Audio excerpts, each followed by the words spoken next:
Way hello, hi friends and relatives, and welcome to another episode of The Glorious Mess featuring me, Raymond Jordan Johnson Brown, the first, the only.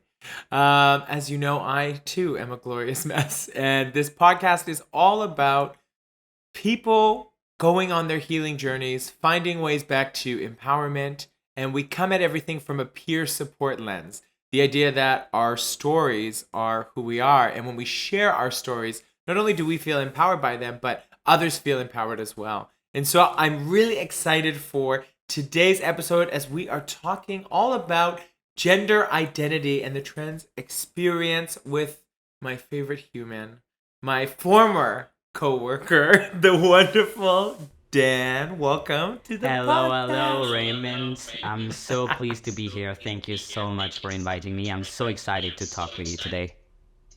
No, and I'm so excited to talk to you and see how, because I think when I was looking at season 2, we were talking about how we move through trauma. And I think in a lot of ways, a lot of people went right away to healing like CBT and yoga and movement, and those are things too. But I think the trans experience, like to transition and to go through that, like I think you'd agree is healing as well. It's if anything, it's life saving. Oh, absolutely. Like this experience changed my life. Like totally. So yeah, like I'm really excited to talk about it today because to me it also goes with identity, having a sense of identity that I didn't have for so many years in my life. So yeah. I'm excited. So we've been starting and asking everyone, what does the T word? What is trauma? Not trans. The other T word, but like what for you, Dan? What does trauma mean, and how do you define that? Well, if I talk about my experience as a trans person in this world in 2023, um, just being trans was a trauma because I was raised in a very conservative family, in a very conservative environment where I didn't have representation. So I knew that something was wrong with me. Well, I thought something was wrong with me. I felt different and I couldn't explain it to myself and to the world around me. So after so many years and understanding who I am, it made me realize that, yeah, being trans was a big trauma because I was just pretending to be someone I was not. I was thinking that I being myself was actually just being a projection of what people thought I was. So when I discovered that actually I could choose who I am, and well, it's not really a choice, but you know what I mean, and that I could choose to express myself, that made a total difference in my life. And so take me back to like what was going on for you. Take me back to that time when you made that decision for yourself. Well, I think it's important to understand the context because I moved in Canada, in Montreal, in 2019. At that time, I was identifying myself as a lesbian. I had no problem with my sexual orientation, but I still felt that something was weird with my identity. Like I was really feeling a void in a sense. And then I moved in Montreal and I made new connections and I learned a lot more about gender, about non binary people, gender non conforming people. And that's when I started to relate with those experiences. So I started to question myself. And then at some point, I felt safe enough to come out as trans. I don't really like to say coming out. To me, it's more coming in. Like I allow Yeah. people to come in myself. But yeah, so I did it, and I was very lucky because I could have access to HRT, hormonal replacement therapy, in a couple of months. So I immediately started to medically transition and see those changes at the same time as having answers about who I am. So yeah, this is my experience. Yeah. I love it. And you talked about that word I say all the time, like safety. Like you were able to feel safe. And I think now more than ever, like being gender and sexually diverse is like, not only has it always been under attack, but there felt like a bit of a period of like things were mellowing out maybe. But now it seems that like things are we're starting to see the truths of the world. There's political agendas that seek to minimize. There's the march. We just had the marches here in Montreal. I was shocked at McGill where people were saying like no children should not learn about gender identity and sexual orientation, and it's wild. And so what for you did like what does safety mean for you? Actually, safety was more about safety with myself.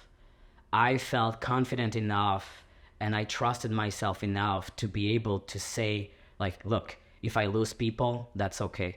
If I am rejected, that's okay. If I'm not allowed in certain spaces, that's okay. But I choose me. And of course, I was safe because I had friends, and I was confident that my friends just would understand because we had a lot of talks about gender and about also my own identity.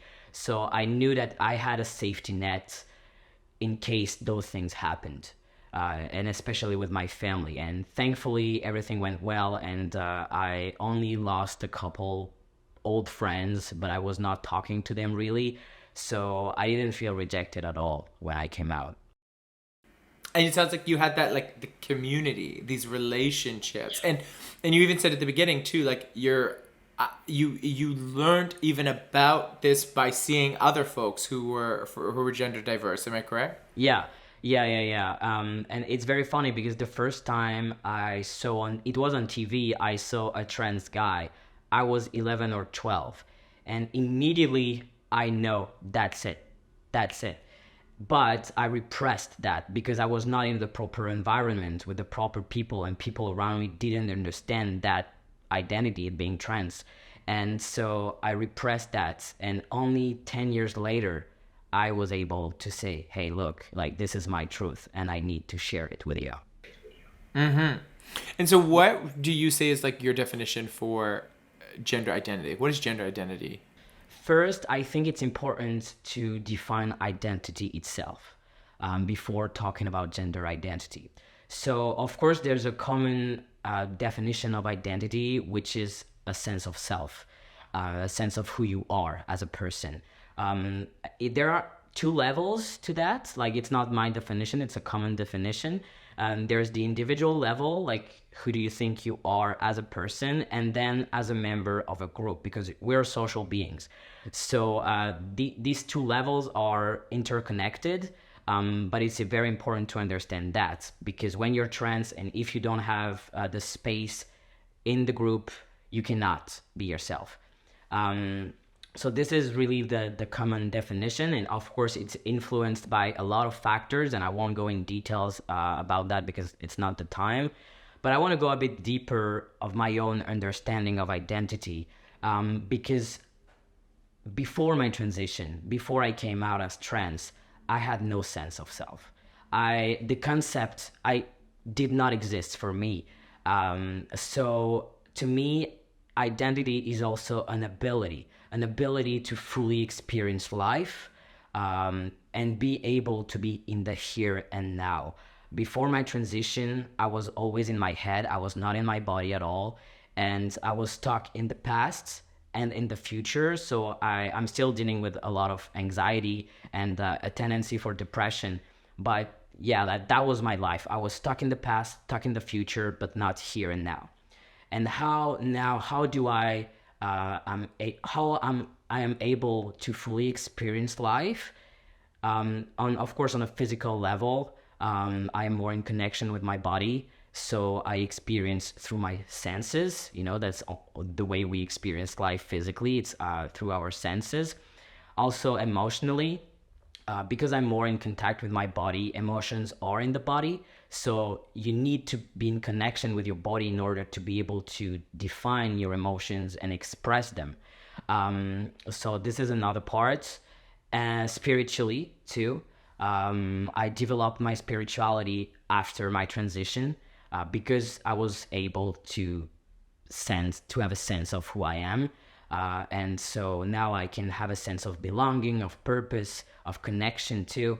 And the last level, if we can say that, it's on the mental level, mentally being able to understand cognitively, and comprehending and understanding myself. And because I am able to identify those, like with my brain, um, I can also accept people, other people.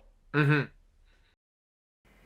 that's like the beautiful, I think, thing. Like the more we accept others, the more we accept ourselves. And I think you basically, and you were saying those four areas, like that's like the medicine wheel, like the, Yeah. those four. I'm curious, when you started like hormone therapy, did those, how did those emotions shift? It shifted, with the way I was seeing myself, my body, I mean.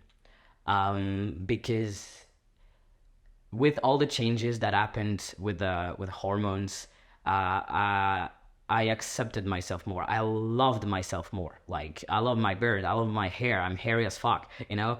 So and I love that, and so I reconnected with my body, and by doing that, it allowed me to experience myself. Before, I was just when I was looking at the mirror, I knew it was me. You know, I had the ability to understand that the reflection in the mirror was me, but I was hating what I was seeing. And now it's not only that I like what I'm seeing; it's also that I am able to experience myself when I look at myself in the mirror. And then like the balance within you is like, not, what's the word? Balance within you is like restored. Maybe I would say that. And so when you first, like, what was the, I guess beyond saying to yourself, like, what was the first step you had to take when you made the decision? To transition, you mean? Yeah. Um, to socially transition first. Like that was the hardest, and that's the first thing I did. I told people around me that I chose Dan as my name, so that they had to call me that name, and to use he him pronouns. No, I'm okay with they them, because my gender identity also evolved through time and through my transition. um but yeah, that was basically the first step. Coming out to my mother too was really hard. I sent her an email. I was not able to do it like on the phone because she's in France. So yeah, and then of course, I couldn't think about socially transitioning without the medical support. Yeah. I couldn't have lived a life where people call me Dan, and random people and strangers call me she. You know, like that was not an option. So yeah, I decided to go to a private clinic, and yeah, like I said in the beginning, I was very lucky because I was able to have access to hormones very, very quickly. Normally, it takes up to a year and a half before having access to hormones, and this is a big problem. Yeah. But I didn't have to face that problem. So also having hormones was really, really, really helpful. And so now that you're here and where you're at now, like, how is your conception, I guess you'd say, of like gender? How has it evolved?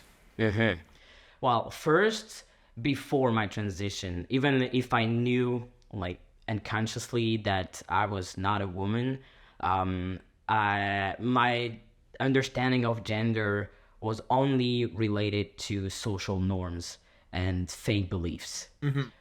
It was my conditioning, and we all have this conditioning. Well, I hope that more and more people don't have to believe those false narratives. But yeah, so I was just thinking, okay, I am a girl because I have a vulva, and that's it, and I don't have the choice. That's how I am, that's how I am born, and that's it. Yeah. And then, of course, I learned about trans identities, about gender, and so I started to question myself, to reflect on me, and also my understanding of gender itself. Um, so after that, I realized that gender was not a binary system, that it was more like an absolute infinity, that you can choose absolutely like how you want to define your gender, and that no one is able to tell you who you are. And so I'm still thinking that, but now I'm to a point where my own gender, and I'm not saying gender in general, my own gender is completely irrelevant, because for maybe a year and a half, after I started transitioning, that was really a big part of my identity. I really identified as trans, like, this is me, that was a big boom in my life. Like, finally, I can speak my truth. And now I'm calmer on that part, and I learn how to discover myself in very totally different areas, and in my identity. And to me, gender is just something that I must express, because we live in a world where gender is very important. Patriarchy, hello. And and yeah, and so I understand that, but for myself, in my personal relationships and intimate relationships, like, I don't care how you perceive me, because I'm just me, I identify as non-binary, and really, I don't have a proper definition of non-binary, because to me, I'm just not a man and not a woman. And whatever it is, I don't care. I'm just me. So that's where I am right now. That's where you're at. And so like, so then would you say you see transitioning as like the one time thing, or like it's this ongoing kind of evolution and journey? That's interesting. I think that depending on the perspective, it is both. If I look at my life on like as a line, it's a one-time event, because before my transition, it was like I was walking in a corridor without windows and without doors, and I was just going in a straight line, like society wanted me to go there, so I was going there. And my Yeah. transition was the door at the end of the corridor. I opened it, so this is the one time event, and at the same time, this door opened on like infinity. It was not a corridor anymore, it was just infinite possibilities of how I want to live my life. And now it is an ongoing like situation transitioning, because I understood that actually life is about transitioning. Whether you're trans or not, life is about transitioning from your past self to your current self to your future self. Who do you want to be? Who do you want to become? Like, you can choose. Nothing in and no one in this world can tell you like you must do this or that. No, you can accept. And also, like, of course, we're social beings, so we must take into consideration other people around us.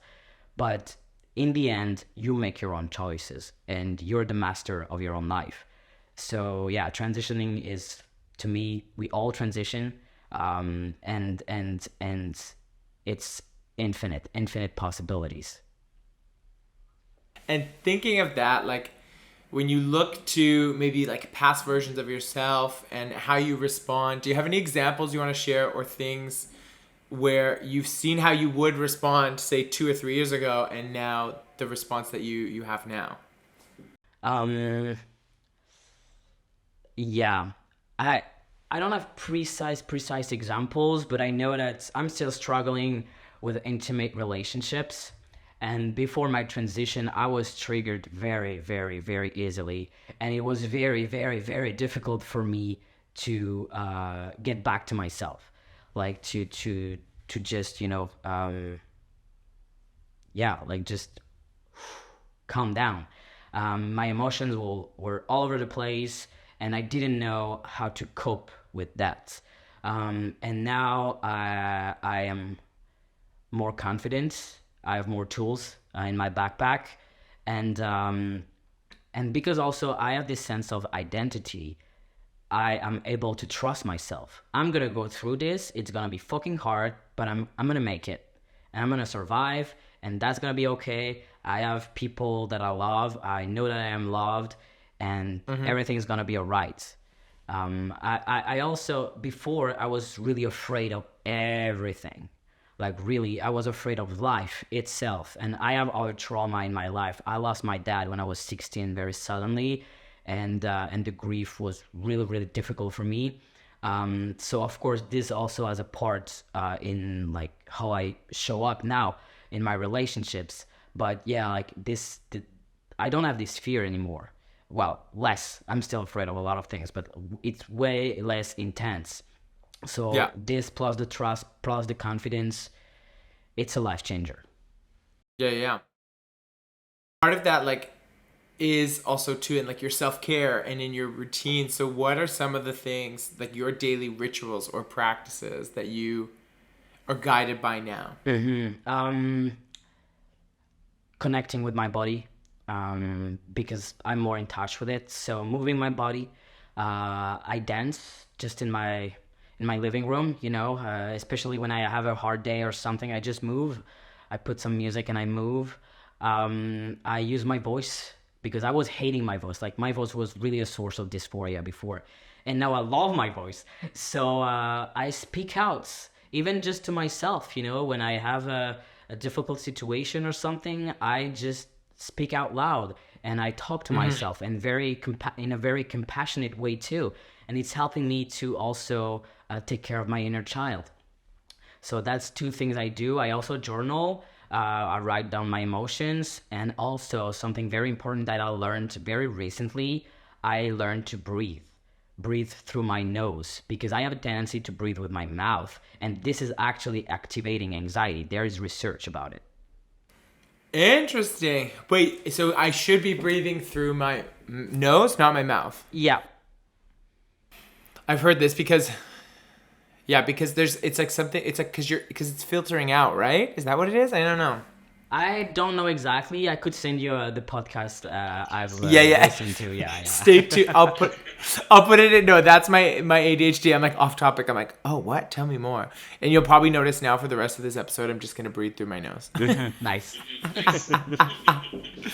And so, like, what are some of, I guess, the philosophies that guide where you are now? Um, I don't know if it's really philosophies, but acceptance of myself, of others. Of course, it's related. Acceptance of what is, just what is, and it's making me way more. It's yeah, it's easier to just accept the reality I'm living in. This society is fucking transphobic. I'm oppressed.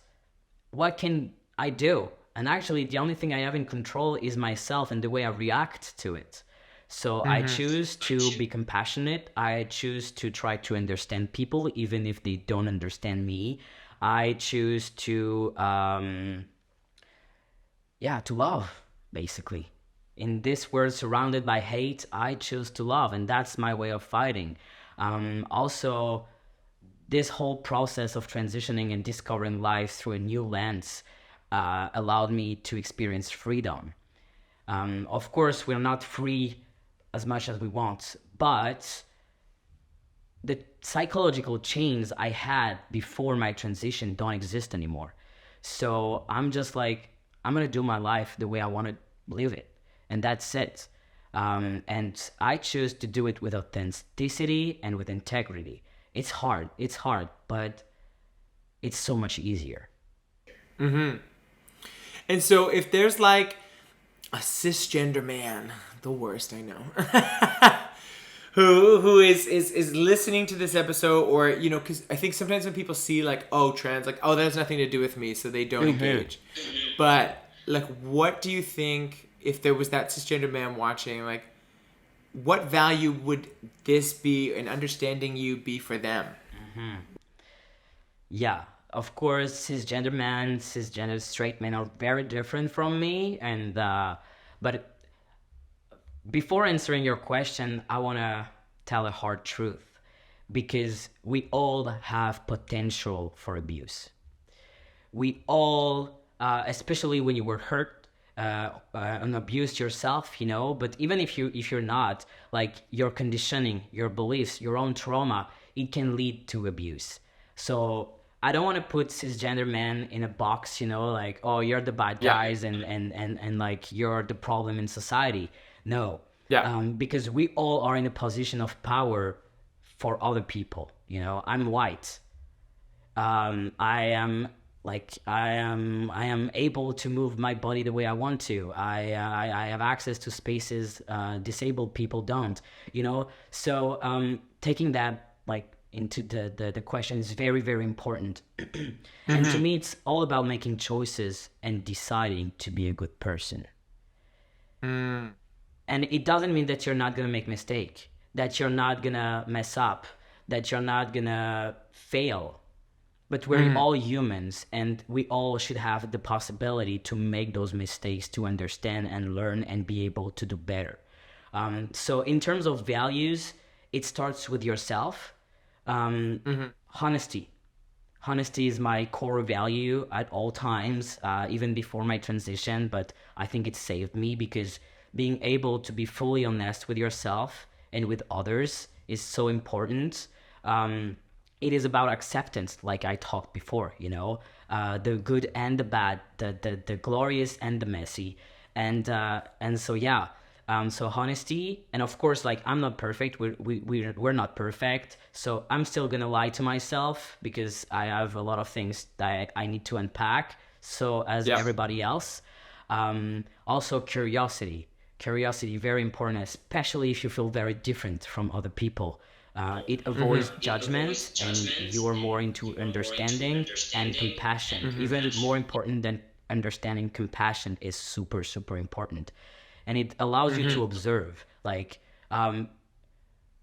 what is different in that person, and also to reflect on yourself, having curiosity with yourself, like, what do I want? Who am I?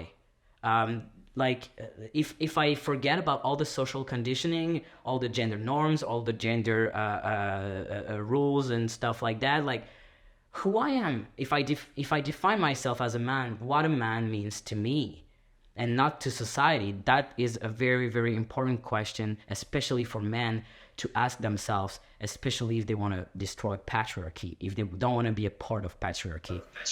And the last one is courage, because it's gonna be hard.